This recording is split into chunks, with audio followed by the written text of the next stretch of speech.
Hi, here we are. Chapter 4 essay. What is the power of the monster? This is the final paper of our semester. And because of that, it should be the very best work that you're capable of doing. I want to open up the subject area beyond Chapter 4. For example, you might dig into Chapter 5, which is a great chapter, but we just simply do not have time to cover it. You can choose your own topic for this assignment, but it must be developed as an argument based in research about something connected to monsters. And don't get all metaphorical with me and say, well, cigarettes are monsters or some other such thing. I'm not going to go for that for your final paper. All right.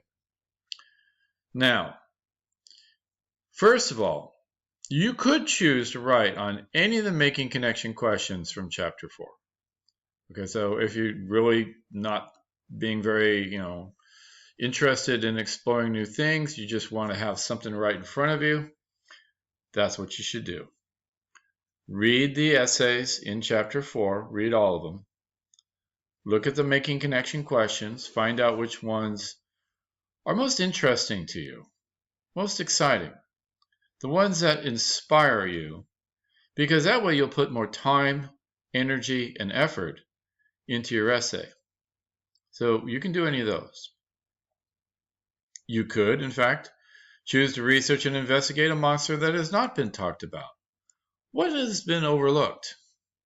I'll tell you, as an example, when I used to teach the first edition of this book, La Llorona was overlooked. I got that idea from a student who chose to do this question, choosing a monster that had not been talked about. So maybe you know of, from some place or other, some time or other, a monster that we haven't talked about. You might particularly look at a monster from a non-Western tradition that has been overlooked this semester. Argue how the monster reflects its time and place of origin. Or choose a monster that has been recorded in many different cultures and places throughout history and examine its different manifestations. What do those different manifestations reflect about the cultures from which they come? So in other words, a kind of a worldwide monster. There are actually quite a few of them. Such monsters could include dragons, vampires, witches, both male or female, werepeople. Now you've heard of werewolves, but in other parts of the world, they don't just say werewolf. It might be a transition to a bear, for example, a werebear. Merpeople, people of the sea, right? So we know about mermaids. There are also mermen in many cultures. And these mermaids, mermen, merfolk, if you will, tend to pop up all around the globe. Or any other such creature, something that has really been around all over the world. Look at that from many different perspectives and see what it says. Lastly, I have the opportunity for you to come up with your own topic. Something that I haven't thought of that you would like to write about. If you choose this option, you must communicate with me by Wednesday, November the 18th to make sure the topic is acceptable for this assignment. If it seems like a very non-monster topic, like you want to talk about, the dangers of video games or something like that, I'm going to shut that down, okay? The theme of the class has been monsters. We're going to stay with that. As I said earlier, if you try to get too metaphorical as a way to shoehorn in a paper that you maybe already have, that's not gonna work. Now, let's talk turkey.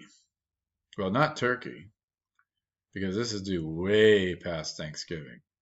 The final research paper is due Monday, December the 14th, 11:59. That is the last day of our class. Monday, December 14th, 11:59. Be sure to follow the out-of-class essay guidelines for matters of form and style.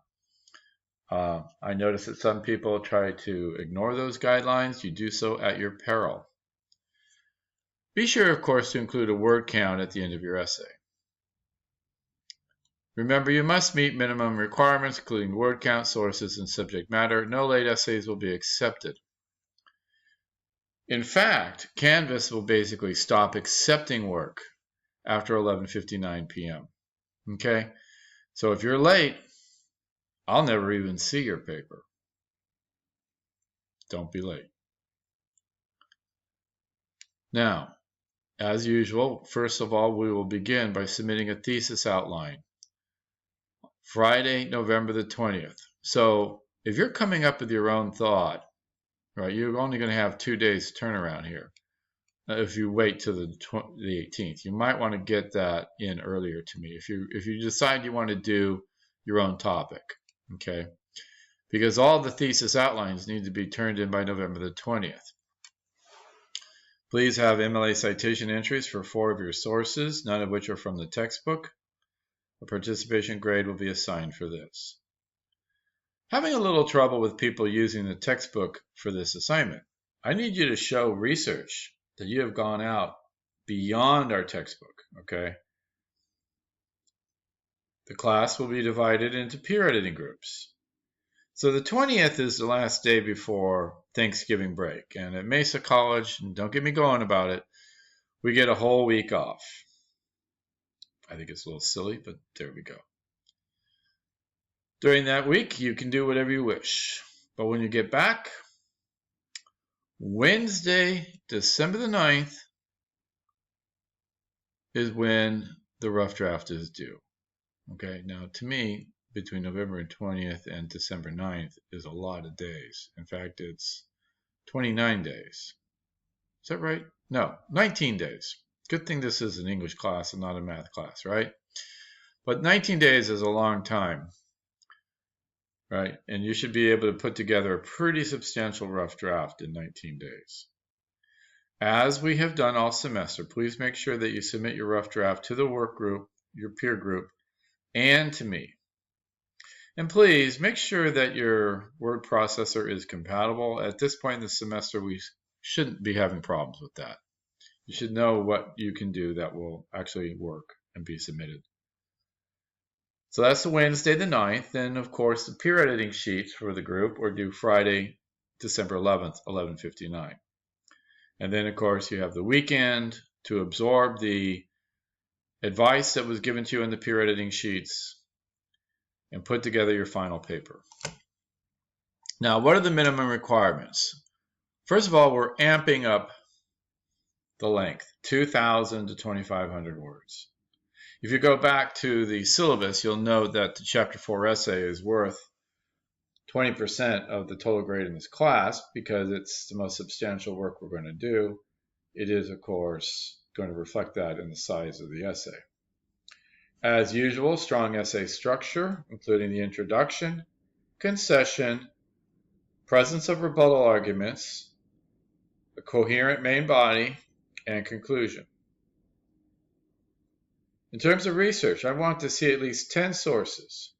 You can always have more. 8 of those sources must originate in print or have print analogs. Doesn't matter if you get them from a computer, of course.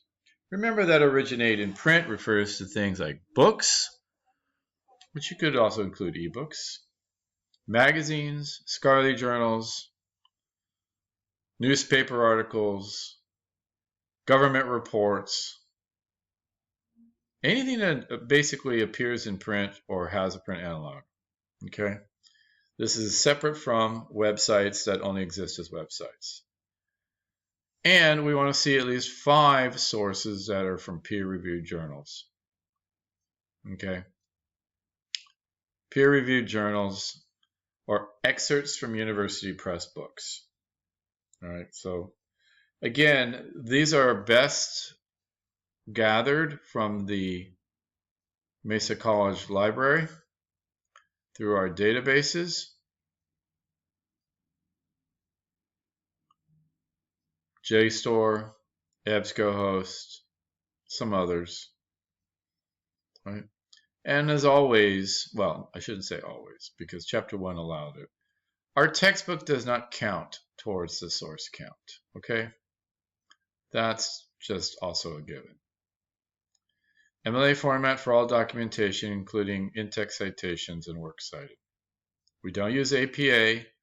We don't use any other form. And I really don't want to see any other format used. Okay. Good luck.